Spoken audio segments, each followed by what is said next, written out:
Hello guys, আসসালামু আলাইকুম। Myself Tasfia Jahan Ratna, welcome to my new blog. তো গাইস, আজকে আপনাদের দেখাবো যে আমরা ভোটের দিন কি করলাম। তাই আজকে কিন্তু আমি একদম যেদিন কাজে ব্লগ এই ব্লগটা করছি, এটা কিন্তু ওই দিনই ছেড়ে দিব বিকালে।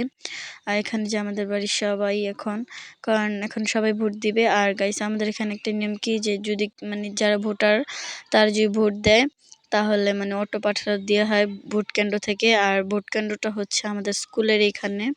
আর গাইস, এই যে এখন চলে যাচ্ছি, আর বেশি কিন্তু দূর না, মাত্র 2 মিনিটের রাস্তা, তাও অটো পাঠিয়ে দিয়েছে।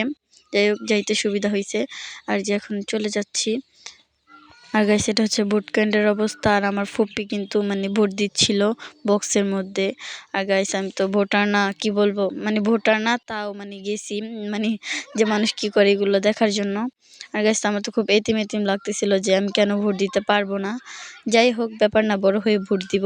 আর গাইস, এখন চলে যাচ্ছি। আর আজকের ব্লগটা হচ্ছে একদম মিনি একটা ব্লগ। তোমাদের সাথে শেয়ার করলাম ভোটের দিন কি হলো তাই নিয়ে। আর গাইস, তোমরা কি কারা কারা ভোট দিয়েছো কমেন্টে জানাবা। আর আমার মতন যারা ছোট তারাই বলে যাবা যে ভোট না দেওয়ার কষ্টটা কি।